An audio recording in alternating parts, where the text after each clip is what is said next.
Very good morning all dear student. I Narendra Maurya. आज हम hydraulics and pneumatics में 2 chapter के एमसीक्यू करेंगे आज। ठीक है। इससे प्रीवियस लेक्चर में हमने pressure and it's measurement chapter के दाब मापन यंत्रों के बेस्ड एमसीक्यू करे थे। आज हम कौन कौन से चैप्टर के एमसीक्यू करेंगे? Flow of fluids and flow through pipes. तो flow of fluids and flow through pipes दोनों चैप्टर के एमसीक्यू आज हम करेंगे। ठीक है। तो आज हम जो हमारा चैप्टर है फ्लो ऑफ फ्लूइड्स, इसके भी एमसीक्यू करेंगे, साथ में इसके बाद हम फ्लो थ्रो पाइप्स, इसके भी एमसीक्यू करेंगे। फिर स्टार्ट करते हैं। ठीक है। सबसे पहले आज हम कौन से चैप्टर के एमसीक्यू करेंगे? सबसे पहले हम करेंगे हाइड्रोलिक्स एंड न्यूमेटिक्स के चैप्टर नेम तरलों का प्रवाह फ्लो ऑफ फ्लूइड्स। तो फ्लो ऑफ फ्लूइड्स तरलों के प्रवाह चैप्टर नंबर 3 के एमसीक्यू करेंगे पहले हम। ठीक है। स्टार्ट करते हैं। तो जिसने इससे पहले इसका थ्योरी लेक्चर नहीं देखा हो तो पहले थ्योरी लेक्चर आराम से पढ़ ले, उसके बाद ही आप एमसीक्यू करें जिससे आसानी से हो सके। स्टार्ट करते हैं। तो जैसे पहला क्वेश्चन क्या दिया है, पहले क्वेश्चन में कह रहा है किसी द्रव धारा में द्रव का एक कण किसी समय में बहते हुए जिस पथ पर चलता है उसे क्या कहते हैं? तो बताइए, किसी द्रव धारा में, मान लो कोई द्रव की धारा है, तो किसी द्रव की धारा में द्रव का कोई एक कण ले ले। मान लो कोई द्रव है, ठीक है, मान लो कोई एक पाइप है, ठीक है, मान लो इस तरह से पाइप है। उस पाइप में हमने क्या करा, इस पाइप में हमने कोई एक द्रव की धारा बह रही है मान लो, ठीक, उसमें सिर्फ एक कण ले लिया हमने, सिर्फ एक कण को ध्यान रखा हमने। तो कह रहा है किसी द्रव धारा में, किसी द्रव की धारा बह रही है मान लो, मैं द्रव का एक कण ले लिया हमने, द्रव का एक कण किसी समय में बहते हुए जिस पथ पर चलेगा, तो ये एक कण जिस पथ पर चलेगा उस पथ को हम क्या कहेंगे? उस पथ को क्या कहेंगे? ऑप्शन ए दिया है हमारे लिए धारा रेखा, ऑप्शन बी दे रहा है पथ रेखा, ऑप्शन सी दे रहा है तंतु रेखा, ऑप्शन डी कह रहा है धारा रेखीय नली। बताइए ऑप्शन कौन सा होगा? धारा रेखा। तो किसी भी धारा के बहते हुए द्रव में कोई भी एक कण लेने पर जो उसके द्वारा पथ चला जाता है उस पथ को हम क्या कहते हैं? धारा रेखा कहते हैं। ऑप्शन नंबर ए आपका ठीक है। अगला क्वेश्चन देखते हैं। अगला क्वेश्चन क्या कह रहा है? अगला क्वेश्चन कह रहा है किसी द्रव प्रवाह में किसी परिच्छेद पर द्रव के वेग, घनत्व तथा दाब निश्चित रहते हैं। तो अगर मान लो किसी भी पाइप में द्रव का प्रवाह हो रहा हो और द्रव का प्रवाह होते समय उसके उस परिच्छेद में, उस क्रॉस सेक्शन एरिया में उसका क्या रहा है? वेग, घनत्व और दाब क्या रहा है? स्थिर रहा है, निश्चित रहा है, मतलब कांस्टेंट रहे। वेग, घनत्व और दाब में कोई परिवर्तन नहीं हो तो उस तरह के प्रवाह को क्या कहोगे आप? अपरिवर्तित प्रवाह कहते हैं। परिवर्तन तो हो नहीं रहा उसमें, ना वेग में, ना घनत्व में, ना दाब में, सब कांस्टेंट है, तो क्या कहते हैं? अपरिवर्तित प्रवाह या फिर स्टडी फ्लो भी कहते हैं। ठीक है सर। अगला क्वेश्चन देखते हैं। क्वेश्चन नंबर 3 क्या कह रहा है? क्वेश्चन नंबर 3 कह रहा है रेनॉल्ड नंबर का सूत्र बताइए। रेनॉल्ड नंबर हमने देखा था, रेनॉल्ड नंबर क्या होता है? रो वी डी अपॉन म्यू होता है। म्यू के स्थान पर हम कैसे क्या ले सकते हैं? और रेनॉल्ड नंबर इसकल टू ले सकते हैं। म्यू दिया है यहाँ पे, देखो कौन सा ऑप्शन होगा? रो वी डी अपॉन म्यू नहीं है कहीं पर, ये वाला ऑप्शन कहीं पर नहीं है, तो वो वाला तो ऑप्शन नहीं है, तो और क्या हो सकता है? रेनॉल्ड नंबर हमारा ले सकते हैं हम रो बी डी अपॉन म्यू। और बी को जब न्यू, तो इसमें हम क्या करते हैं?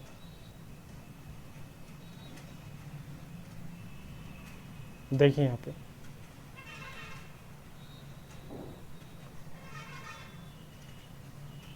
रो बी डी अपॉन म्यू होता है और काइनेमेटिक विस्कोसिटी क्या होती है? काइनेमेटिक विस्कोसिटी होती है म्यू अपॉन रो। तो रो को जब नीचे ले आएंगे तो क्या बन जाएगा? ये बन जाएगा हमारा B D upon mu upon rho. तो म्यू अपॉन रो ये क्या होता है? ये हमारा न्यू होता है काइनेमेटिक विस्कोसिटी, तो बी डी अपॉन न्यू। तो रेनॉल्ड नंबर को ले सकते हैं बी डी अपॉन न्यू, तो ये वाला फॉर्मूला ले सकते हैं, मतलब ये, या फिर रो बी डी अपॉन म्यू ले सकते हैं, या फिर ये वाला फॉर्मूला ले सकते हैं। आप देखिए कोई सा दिया है इसमें? रो बी डी अपॉन म्यू तो नहीं दिया है, और बी डी अपॉन न्यू दिया है, बी डी अपॉन न्यू नहीं दिया है। तो इसमें कौन सा आंसर सही होगा हमारा? Option number D. तो इसमें से कोई भी हमारा सही नहीं है। ठीक है, तो इसमें से कोई भी हमारा सही नहीं है, ऑप्शन नंबर डी सही है इसका। तो आपको याद रखना रेनॉल्ड नंबर क्या होता है? रो बी डी अपॉन म्यू होता है। और अगर मान लो रो को नीचे चले तो ये बन जाता है म्यू अपॉन रो, तो ये होता है काइनेमेटिक विस्कोसिटी। तो हम ले सकते हैं बी डी अपॉन म्यू भी ले सकते हैं। ठीक है, तो ये दोनों होते हैं आपका आंसर सही। इसमें से कोई दिया होता तो वो सही होता, बी डी अपॉन म्यू नहीं, सॉरी न्यू होगा, यह न्यू होगा इस तरह से। तो ये दोनों ऑप्शन सही होते हैं आपके, अगर इनमें से दिया होता। कोई नहीं दिया तो गलत। अगला क्वेश्चन में कह रहा है लेमिनार प्रवाह के लिए रेनॉल्ड नंबर कितना होता है। तो हमने देखा था रेनॉल्ड नंबर में, रेनॉल्ड नंबर का अगर मान लो किसी पाइप में से द्रव का प्रवाह हो रहा है और रेनॉल्ड नंबर 2000 से क्या है, कम है, 2000 से कम होता है तो लेमिनार फ्लो होता है, और 2000 से 4000 होता है तो कौन सा होता है, तब होता है ट्रांजिएंट फ्लो, ट्रांजिएंट फ्लो होता है। और 4000 से ग्रेटर होता है तो टर्बुलेंट फ्लो होता है, टर्बुलेंट फ्लो। ठीक है, इसमें क्या कह रहा है, लेमिनार प्रवाह के लिए रेनॉल्ड नंबर कितना होगा, कितना होता है, 2000 से कम। तो ऑप्शन नंबर सी आपका सही है, लेमिनार प्रवाह के लिए रेनॉल्ड नंबर 2000 से कम होता है। अगला क्वेश्चन में क्या कह रहा है, अगले क्वेश्चन में कह रहा है विसर्जन का मात्रक बताइए। विसर्जन, डिस्चार्ज क्या होता है, डिस्चार्ज का जो फॉर्मूला होता है Q = A भी पढ़ा होगा आपने। एरिया क्या होता है, मीटर स्क्वायर, और बी क्या है, वेलोसिटी, मीटर पर सेकंड। तो क्या बन गया, मीटर क्यूब प्रति सेकंड, मीटर क्यूब प्रति सेकंड। तो कौन सा ऑप्शन दिया है, मीटर क्यूब प्रति सेकंड, ये तो नहीं है, ये भी नहीं है, मीटर क्यूब प्रति सेकंड, ऑप्शन नंबर सी। तो आपका ऑप्शन नंबर सी सही है, इसमें ऑप्शन नंबर सी सही है। ठीक है, मीटर क्यूब प्रति सेकंड, 5 में हो गया ऑप्शन नंबर सी। अगला देखते हैं छठा क्वेश्चन। छठे क्वेश्चन में कह रहा है सातत्य समीकरण कंटिन्यूटी इक्वेशन कौन सी होगी। तो आपको पता है कंटिन्यूटी इक्वेशन क्या होती है, Q = A1 B1 = A2 B2 = A3 B3। तो Q = क्या होता है, AB होता है। सातत्य समीकरण कौन सी होगी इसमें, Q = AB। तो हमारा ऑप्शन नंबर ए सही है इसमें। ठीक है, सातवां क्वेश्चन देखिए, सातवां क्वेश्चन न्यूमेरिकल बेस है। सातवां क्वेश्चन में क्या कह रहा है, मान लो यहाँ से द्रव आ रहा है और द्रव आते समय पानी का क्या हो रहा है, दोनों तरफ बट जाता है। तो आपको पता है इसमें कंटिन्यूटी इक्वेशन लगाएंगे। इस कंडीशन में आपका कंटिन्यूटी इक्वेशन होता है आने वाले द्रव बराबर जाने वाला द्रव, जितना द्रव आता है उतना ही द्रव क्या होता है, जाता है। कंटिन्यूटी इक्वेशन यही तो कहता है, मतलब जितना द्रव आ रहा है उतना ही द्रव क्या होगा, जाएगा। तो आने वाला द्रव बराबर जाने वाला द्रव होता है। तो यहाँ से ये वाला द्रव यहाँ से आ रहा है और इन दोनों से जा रहा है, तो यहाँ से क्या हो जाएगा, AB = यहाँ का मान लो एरिया A1 दिया है, यहाँ का एरिया A2 दिया है, तो AB = होगा A1 B1 + A2 B2, क्योंकि जितना फ्लूइड आ रहा है वो इससे आ रहा है। तो Q = AB = इससे जा रहा है A1 B1 + A2 B2। और साथ में क्या कर रहा है, इसमें B1 और B2 दोनों बराबर, मतलब इन दोनों का वेग बराबर है। और यहाँ पर वेग का मान कितना दे रहा है, 5 मीटर प्रति सेकंड। सॉल्व कर सकते हैं आप, सॉल्व करो तो क्या बनेगा, AB = A1 B1 + A2 B2। ए की बात करें तो ए कितना हो जाएगा, π/4 d² हो जाएगा। B1 कितना है, 5 है, बी A1 कितना होगा, π/4 d², डी कितना है यहाँ पे 10 दिया है, D1 इंटू क्या होगा, B1 प्लस π/4 d² d2 कितना है, 30 का स्क्वायर इंटू क्या होगा, B2। तो यहाँ पे π/4 कैंसिल हो जाओ, बचेगा क्या है, जो बचेगा वो लिख देते हैं। यहाँ बचेगा d के स्थान पर 40 का स्क्वायर, इधर बचेगा π/4 तो कैंसिल हो गया, 40 का स्क्वायर, π/4 d² बचा, π/4 कैंसिल हो गया, इंटू B1 कितना है, 5 बराबर क्या होगा, इसका कितना है, π/4 कैंसिल आउट हो गया, D1 कितना है, 10। तो क्या होगा इक्वेशन हमारे यहाँ, बराबर हो जाएगा यहाँ पे D1 का स्क्वायर 10 का स्क्वायर इंटू B1 प्लस बचेगा यहाँ क्या बचेगा, 30 का स्क्वायर इंटू B1 दोनों में कौन, क्योंकि B1 B2 दोनों बराबर ही हैं तो B1 हो गया ये भी। यहाँ क्या बचेगा, कॉमन ले लेंगे, आप सॉल्व करेंगे तो कॉमन लेने पर B1 आएगा, सॉल्व करने पर आपका मान आएगा B1 का 8 मीटर प्रति सेकंड। सॉल्व कर लेना आप, ठीक है, इस तरह से इक्वेशन का सॉल्व करना है। ऑप्शन नंबर कौन सा सही होगा इसमें, ऑप्शन नंबर डी सही होगा 7वें का। अगला क्वेश्चन देखते हैं। अगला क्वेश्चन कह रहा है गतिज शीर्ष को दर्शाते हैं, बताइए काइनेमेटिक हेड को किससे दर्शाएंगे। काइनेमेटिक हेड क्या होता है, काइनेमेटिक हेड हमने पढ़ा था, 3 हेड होते हैं, एक होता है स्टैटिक हेड, एक होता है प्रेशर हेड और एक होता है गतिज शीर्ष। गतिज शीर्ष को हम किससे डिनोट करते हैं, बताइए इसमें कौन सा इक्वेशन सही होगा, v²/2g v²/2 ρv²/g ρv²/2, बताइए। तो हमने देखा था 3 तरह के हेड होते हैं, एक होता है स्टैटिक हेड, उसे हम जेट से डिनोट करते हैं स्टैटिक हेड को, और हमारे प्रेशर हेड होता है जिसे हम डिनोट करते हैं P/ρg से, प्रेशर हेड को P/ρg से, और काइनेटिक हेड को हम डिनोट करते हैं v²/2g को। तो काइनेमेटिक जो हेड होता है, ये काइनेटिक हेड जो होता है v²/2g होता है, तो v²/2g आपका ऑप्शन नंबर 8 का सी सही है, सही है 8 का सी। आगे देखते हैं, 8 का तो सी सही हो गया इसमें, ठीक है। आगे क्वेश्चन कह रहा है 9th में, बर्नौली प्रमेय किस ऊर्जा से संबंधित नहीं होती है। तो बर्नौली प्रमेय में कौन कौन सी ऊर्जा होती है, गतिज ऊर्जा होती है, प्लस दाब ऊर्जा भी होती है, प्लस स्थितिज ऊर्जा भी होती है। 3 ऊर्जाएं होती हैं, स्थितिज ऊर्जा, दाब ऊर्जा, गतिज ऊर्जा। कौन सी नहीं होती है, किससे संबंधित नहीं है? प्रत्यास्थ ऊर्जा। प्रत्यास्थ ऊर्जा बर्नौली प्रमेय में नहीं होती है। तो ऑप्शन नंबर आपका 9th का सही होगा बी। तो किससे संबंधित नहीं है, इसमें कौन सी ऊर्जा नहीं होगी? ऑप्शन नंबर बी, प्रत्यास्थ ऊर्जा नहीं होती है।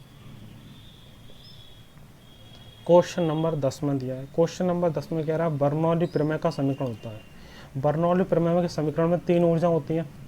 एक होती है स्थितिज ऊर्जा, एक होती है दाब ऊर्जा और एक होती है गतिज ऊर्जा। तीनों ऊर्जाओं का सम क्या होता है?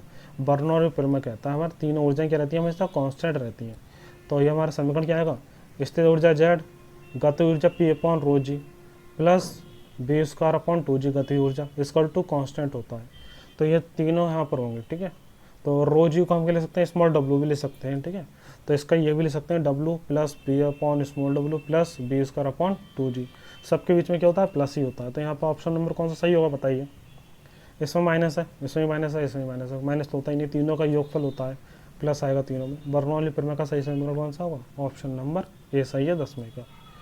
आगे देखते हैं क्वेश्चन नंबर 11वें में क्या कह रहा है? वेंचुरी मीटर का उपयोग करते हैं। बताइए वेंचुरी मीटर जो होता है, वेंचुरी मीटर या वेंचुरी मापी का उपयोग करके हम क्या ज्ञात करते हैं? बताइए। विसर्जन ज्ञात करते हैं, वेग ज्ञात करते हैं, त्वरण ज्ञात करते हैं, दाब ज्ञात करते हैं, बताइए। तो किसी भी वेंचुरी मीटर का उपयोग हम करते हैं विसर्जन का मान ज्ञात करने के लिए, डिस्चार्ज निकालने के लिए वेंचुरी मीटर यूज़ करते हैं। और आगे क्या कह रहा है? 12वें क्वेश्चन में क्या कह रहा है? 12वें क्वेश्चन में हमसे कह रहा है पीटोट नली का उपयोग करते हैं। पीटोट ट्यूब पड़ी थी, पीटोट नली, पीटोट ट्यूब का उपयोग करके क्या पता करते थे? पीटोट ट्यूब से हम क्या करते थे कि समुद्र में डुबा देते और समुद्र का जो प्रभाव होता था उसका वेग पता करते थे। तो पीटोट नली एक एल टाइप की एक नली होती है जिसका एक सिरा बाहर की तरफ रहता है, दूसरा सिरा समुद्र में डाल देंगे और समुद्र का वेग पता कर लेते हैं। तो क्या निकालते हैं हम? पीटोट नली का उपयोग करके क्या ज्ञात करते हैं? वेग। ऑप्शन नंबर बी आपका सही है, ठीक है। आगे देखो 13 क्वेश्चन। 13 क्वेश्चन में कह रहा है प्रेंडेटल ट्यूब किसका परिवर्तित रूप है? तो बताइए प्रेंडेटल जो ट्यूब पढ़ रहे हैं हम, तो प्रेंडेटल ट्यूब किसका मॉडिफाइड रूप है? बताइए। वेंचुरी मीटर का है या फिर पीटोट नली का है या ऑरिफिस प्लेट का है या प्रभा नोजल का है? बताइए किसका मॉडिफाइड रूप है प्रेंडेटल ट्यूब? जो पीटोट नली होती है, पीटोट नली, तो इसी का ही मॉडिफाइड रूप क्या कहलाता है? आपका प्रेंडेटल ट्यूब कहलाता है। तो प्रेंडेटल ट्यूब किसका परिवर्तित रूप है? पीटोट नली का। तो पीटोट नली का मॉडिफाइड रूप क्या है आपका? प्रेंडेटल ट्यूब। ऑप्शन नंबर बी सही है। अगला क्वेश्चन क्या कह रहा है देखिए। 14 क्वेश्चन में क्या कह रहा है? वेंचुरी मापी से विसर्जन ज्ञात करने का सूत्र क्या है? तो वेंचुरी मीटर हमने पढ़ाई है, तो वेंचुरी मीटर से विसर्जन ज्ञात करने का सूत्र कौन सा होता है? तो किसी भी वेंचुरी मापी से विसर्जन ज्ञात करने का सही फॉर्मूला इसमें से कौन सा दिया है बताइए। तो वेंचुरी मीटर का फॉर्मूला क्या होता है? Q=CD A1 A2 upon root में A1 का स्क्वायर माइनस A2 का स्क्वायर रूट में 2GH होता है। ये होता है हमारा। तो यहाँ पे कौन सा फॉर्मूला सही होगा बताइए? वेंचुरी मीटर में विसर्जन डिस्चार्ज ज्ञात करने का फॉर्मूला कौन सही होगा बताइए? ऑप्शन नंबर ए हमारा सही है। Q=CD, कोएफिशिएंट ऑफ डिस्चार्ज होता है CD into A1 into A2 upon root में A1 square minus A2 square into root में 2GH। तो ये हमारा फॉर्मूला ए सही है। तो वेंचुरी मीटर का formula A, option number A सही होगा, ठीक है। तो 14 में का ए सही हो गया। अब देखते हैं 15 क्वेश्चन। 15 क्वेश्चन में क्या कह रहा है देखिए। 15 क्वेश्चन में कह रहा है पीटोट नली का वेग का सूत्र बताइए। पीटोट नली द्वारा हम वेग ज्ञात करते हैं और वेग का फॉर्मूला क्या होता है? B=रूट में 2GH, रूट में 2GH होता है। तो कौन सा फॉर्मूला सही है पीटोट नली का वेग ज्ञात करने का? तो इसमें हमारा जो फॉर्मूला सही होगा पीटोट नली का वेग का सूत्र कौन सा सही है इसमें? ऑप्शन नंबर ए हमारा सही है। B=√2GH, B=√2GH। तो 15वें का ऑप्शन नंबर ए सही हो गया, ठीक है। आगे देखते हैं। तो ये हमारे इस चैप्टर के MCQ हो गए, ठीक है। अब इसी तरह से हम अगले चैप्टर के भी MCQ देख लेते हैं यहाँ पर। तो अगले चैप्टर हमारा कौन सा है देखिए। अगला चैप्टर है हमारा पाइप से प्रवाह। पाइप से प्रवाह या फ्लो थ्रो पाइप्स।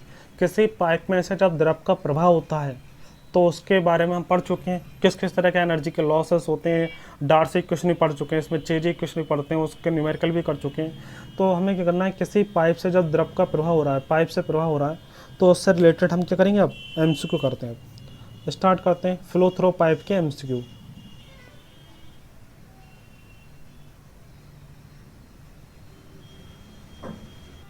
देखिए फ्लो थ्रो पाइप का पहला एमसीक्यू क्या कह रहा है। तो फ्लो थ्रो पाइप का पहला एमसीक्यू है, किसी नल में पानी का प्रवाह भर कर बह रहा है। मतलब पाइप में, मान लो कोई पाइप है, तो पाइप में द्रव क्या हो रहा है, भर के बह रहा है। मान लो पूरा पाइप भर के बह रहा है, तो उसे आप क्या कहेंगे, पाइप कहेंगे, नली कहेंगे, चैनल कहेंगे, या कोई नहीं कहेंगे। इनमें से कोई सा ऑप्शन सही नहीं है, बताइए कौन सा सही होगा हमारा। तो हमने देखा था किसी पाइप में अगर द्रव क्या होता है, पूरा भर के बह रहा है, तो वो हमारा क्या कहलाता है, वो पाइप कहलाता है, वो पाइप कहलाता है। अगर मान लो किसी भी नली में भर के बह रहा है, तब तो पाइप कहलाएगा। लेकिन उस नली में अगर मान लो द्रव कैसे बह रहा है, खाली बह रहा है, मतलब ऊपर क्या है, एयर प्रेजेंस है, तो उसे हम क्या कहते हैं, उसे चैनल कहते हैं। ठीक है, चैनल कहते हैं। तो याद रखना हमें चैनल और पाइप डिफरेंस क्या होता है। तो किसी नल में पानी का प्रवाह भर कर बह रहा है, तो उसे क्या कहेंगे, पाइप कहेंगे, पाइप। तो पहले का ऑप्शन नंबर ए सही है इसमें। ठीक है, तो पहले का तो ऑप्शन नंबर ए सही होगा। अगला क्वेश्चन देखते हैं, क्वेश्चन नंबर 2। तो क्वेश्चन नंबर 2 में कह रहा है छोटे पाइप होते हैं, बताइए छोटे पाइप कौन से होंगे। इसमें ऑप्शन बताइए आप कौन सा सही होगा। छोटे पाइप कौन से होते हैं, छोटे पाइप होते हैं, बताइए कौन से। हमें पता है जो छोटे पाइप होते हैं हमारे, उसकी जो लंबाई होती है, उस पाइप के व्यास के 500 गुने से अगर लंबाई क्या आ रही है, कम आ रही है, तो वो छोटे पाइप कहलाएंगे। मतलब किसी पाइप का अगर मान लो ये लंबाई है, उसका कुछ व्यास भी होगा, पाइप का व्यास भी होगा, ये पाइप का व्यास डी है, और पाइप के व्यास का अगर हम 500 गुना कर दें मान, और पाइप की जो लंबाई है 500 गुने से कम है, मतलब पाइप के व्यास के 500 गुने से लंबाई क्या आ रही है, कम आ रही है, तब छोटे पाइप कहलाता है। अगर 500 गुने से क्या हो रही है, पाइप की लंबाई के 500 गुने से अधिक है, तब वो क्या कहलाएगा, आपका लॉन्ग पाइप। तो यहाँ पे क्या कह रहा है, छोटे पाइप होते हैं। तो छोटे पाइप कौन से होंगे, पाइप की लंबाई के व्यास के 500 गुने से अगर कम है लंबाई, तो आपके छोटे पाइप कहलाते हैं। ऑप्शन नंबर ए आपका सही होगा इसमें। ठीक है, अगला देखते हैं, क्वेश्चन नंबर 3 वाला क्वेश्चन इंपॉर्टेंट है। क्वेश्चन नंबर 3 में कह रहा है आयताकार खुली चैनल हेतु द्रव्य मध्यमान। तो द्रव्य मध्यमान हमने देखा था, द्रव्य मध्यमान क्या होता है, एरिया अपॉन पैरामीटर होता है, क्षेत्रफल अपॉन परिमाप होता है। तो हमारा द्रव्य मध्यमान जो गहराई होती है उसे एम से डिनोट करते हैं, और द्रव्य मध्यमान गहराई होती है एरिया और परिमाप का अनुपात होता है। ठीक है, एरिया क्या होगा, क्षेत्रफल होगा हमारा, पी है परिमाप। तो अगर बात करें, अब किसका पूछ रहा है, आयताकार खुले चैनल। तो आयताकार खुला चैनल कुछ इस तरह से होता है, कोई आयताकार खुला चैनल होगा ऊपर से खुला होता है। अगर मान लो ये हमारी चौड़ाई है बी, तो ये क्या होगी, ये ऊंचाई होती है, ये ऊंचाई होती है। तो इसका अगर हमें एरिया और परिमाप निकालने तो द्रव्य मध्यमान ज्ञात कर सकते हैं। तो एरिया कितना होगा, एरिया तो होगा इसका बी इंटू एच, आयताकार है क्योंकि बी इंटू एच हो गया एरिया। और परिमाप कितना होगा, परिमाप होगा इसका ये वाली लंबाई, ये वाली लंबाई और ये वाली, तो कितना होगा, एच तो 2 बार आ रहा है यहाँ पर, तो बी प्लस 2एच होगा, बी प्लस 2एच होगा परिमाप। तो फॉर्मूला क्या बन गया, ए अपॉन पी का मान आ गया B into H upon B plus 2एच।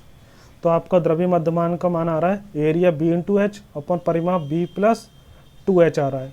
तो बताइए इसमें कौन सा ऑप्शन सही होगा। तो किसी भी आयताकार खुली चैनल हेतु द्रव्य मध्यमान कितना होगा इसमें, M equal to B into H upon B plus 2एच।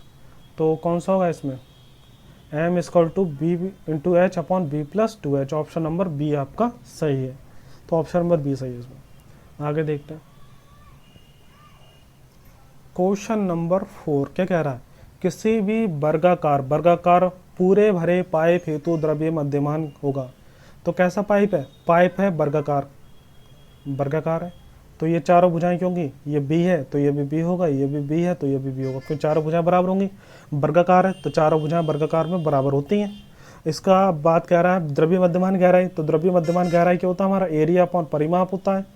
तो एरिया अपॉन परिमाप होता है, तो एरिया कितना होगा इसका, एरिया होगा बी स्क्वायर, और परिमाप कितना होगा, परिमाप होगा B plus B plus B plus B, मतलब 4b, यही तो होगा इसका परिमाप।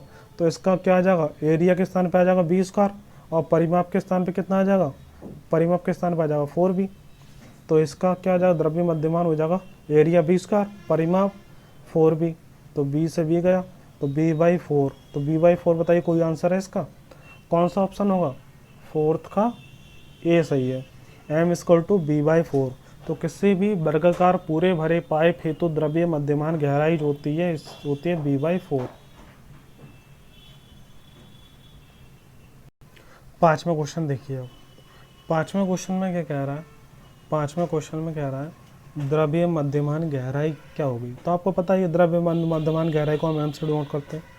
और क्या होता है द्रव्य मध्यमान गहराई, एरिया अपॉन पैरामीटर, क्षेत्रफल अपॉन परिमाप। तो आपका कौन सा ऑप्शन सही है इसमें, ऑप्शन नंबर ए। तो पाँचवें क्वेश्चन का द्रव्य मध्यमान गहराई क्या होगी, M equal to A upon P, option number A सही है।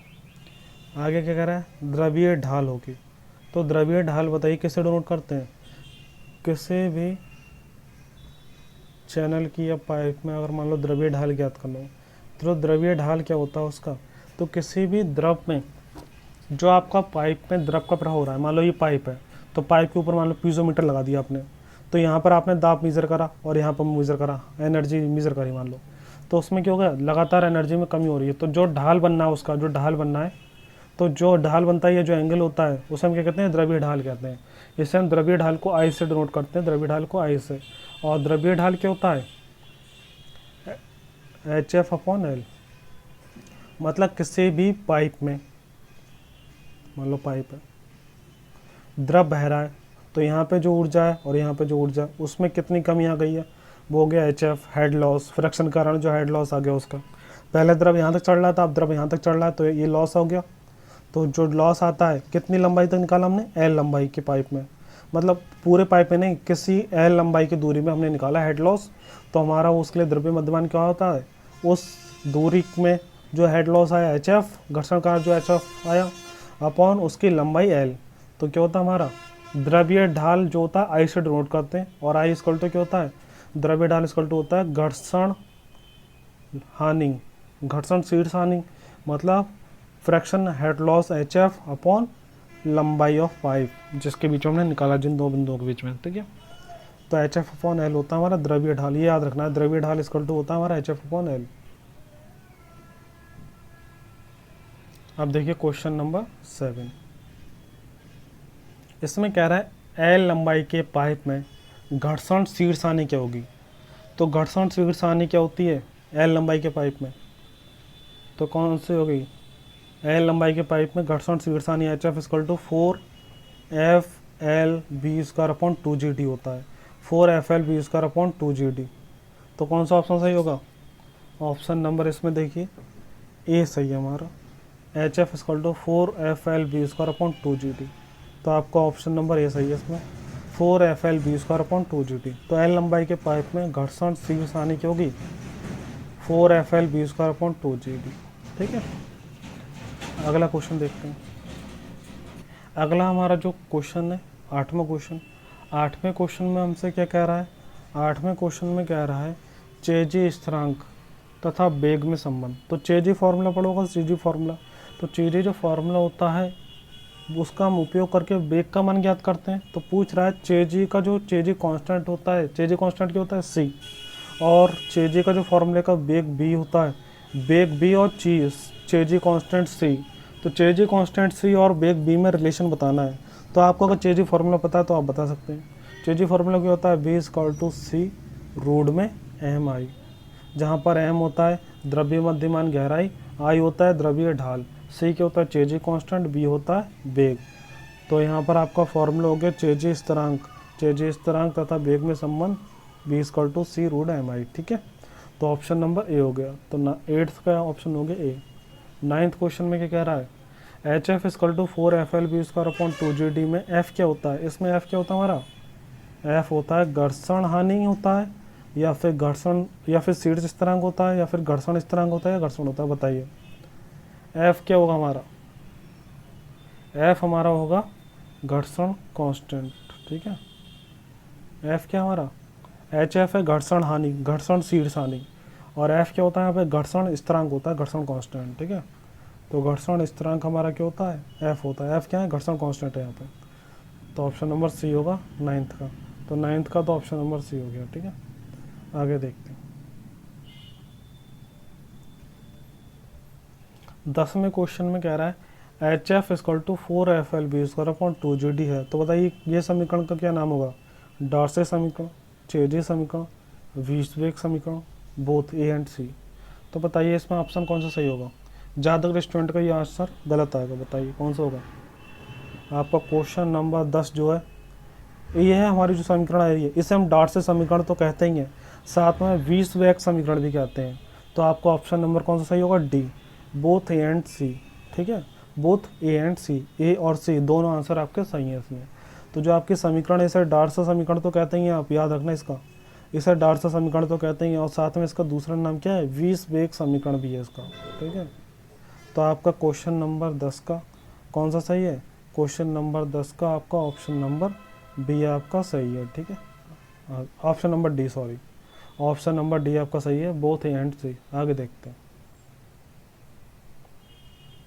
क्वेश्चन नंबर 11 में क्या रहा है? रेनॉल्ड नंबर यदि 2000 से 4000 के बीच है तब होगा, कौन सा फ्लो होता है? तब होता है ट्रांजिएंट फ्लो या ट्रांजिशन फ्लो। ठीक है, ट्रांजिशन फ्लो होता है। ठीक है, लैमिनार फ्लो होता है 2000 से कम पर, टर्बुलेंट फ्लो होता है 4000 से अधिक पर, और ट्रांजिशन फ्लो होता है 2000 से 4000 के बीच में। तो ऑप्शन नंबर सी आपका सही है। ठीक है, ऑप्शन नंबर सी सही होगा 11वें का। तो क्वेश्चन नंबर 11 का ऑप्शन नंबर सी हो गया। 12वां देखते हैं, 12वां क्या कह रहा है? क्वेश्चन नंबर 12वां कह रहा है, किसकी सहायता से द्रव को बिना ऊर्जा की सहायता से द्रव को एक निश्चित ऊंचाई पर पहुंचाया जाता है? मतलब नॉर्मली अगर मान लो द्रव को किसी ऊंचाई पहुंचाना हो तो आप पंप यूज़ करते हैं, और पंप का यूज़ करेंगे तो पावर सप्लाई करनी पड़ती है, आपको इलेक्ट्रिक सप्लाई देनी पड़ती है। और लेकिन हमसे ये कह रहा है किसकी सहायता से हम द्रव को बिना ऊर्जा दिए मतलब बिना कोई पावर दिए द्रव को एक निश्चित ऊंचाई से दूसरी ऊंचाई तक पहुंचा सकें। मतलब द्रव को एक निश्चित ऊंचाई पर पहुंचा सकें, वो भी बिना ऊर्जा दिए। कौन सा यंत्र होता है बताइए? हमारा इसमें ऑप्शन दिया है, ए दिया है साइफन, ऑप्शन बी दिया थर्मोमीटर, ऑप्शन बी दिया, ठीक है, ऑप्शन बी दिया थर्मोमीटर, ऑप्शन सी दिया वेंचुरोमीटर, ऑप्शन डी दिया हमारा पेंडेटल ट्यूब। तो कौन सा सही होगा इसमें? हमारा ऑप्शन नंबर ए सही है इसमें, साइफन। तो साइफन हमारा ऑप्शन सही होगा इसमें, साइफन हमारा सही है। ठीक है, तो साइफन एक ऐसा डिवाइस होता है जिसमें क्या करते हैं हम एटमॉस्फेरिक प्रेशर के डिफरेंस से ही उत्पन्न करते हैं हम उसमें ऊर्जा, जिससे वाटर क्या होता है एक निश्चित लेवल से ऊंचाई तक पहुंच सकता है। ठीक है, क्वेश्चन नंबर 13 देखिए क्वेश्चन नंबर 13 क्या कह रहा है? क्वेश्चन नंबर 13 कह रहा है जल आघात वाटर हैमर उत्पन्न होता है। तो वाटर हैमर तो हमने पढ़ा था, अगर मान लो किसी भी पानी की टंकी में से वाटर का फ्लो हो रहा है और टंकी को हम एकदम बंद कर दें तो वाटर एकदम इसे टकराता है, उसी घटना को क्या कहते हैं? उसी घटना को हम वाटर हैमर कहते हैं। तो वाटर हैमर उत्पन्न होता है किसके कारण से उत्पन्न होता है? संवेग के कारण से, वेग के कारण से, त्वरण के कारण से, इसमें से कोई नहीं होगा बताइए। तो किसी भी वाटर की अगर बात करें, वाटर मतलब टंकी है, टंकी में वाटर का फ्लो हो रहा है, तो वाटर जो हो रहा है, वाटर अगर ज़्यादा होगा तो यहाँ पे वाटर अगर मान लो वाटर क्या हो रहा है अमाउंट में ज़्यादा है तो वाटर हैमर भी ज़्यादा उत्पन्न होगा। अगर वाटर क्या हो रहा है बहुत हल्का फ्लो कर रहा है तो वाटर का मास कम होगा, मास कम होगा तो वाटर कम स्पीड से टकराएगा। तो एम तो डिपेंड करता है, और साथ में जिस अगर वेलोसिटी उसकी ज़्यादा होगी तो ज़्यादा टेक टकराएगा। तो एम इंटू बी मतलब संवेग होता है एम इंटू बी। तो संवेग के कारण ही क्या होता है उसमें वाटर हैमर की घटना होती है। तो संवेग के कारण क्या होती है? वाटर हैमर की घटना होती है। तो वाटर हैमर किस कारण उत्पन्न होता है? संवेग के कारण से। ठीक है, क्वेश्चन नंबर 14 क्या कह रहा है? सर्ज टैंक का उपयोग करते हैं। सर्ज टैंक का उपयोग क्यों करते हैं? ऑप्शन ए दे रहा है अतिरिक्त जल संचय करने के लिए, मतलब जल जब ज़्यादा हो जाए तो उसे संचय करने के लिए यूज़ करते हैं सर्ज टैंक का।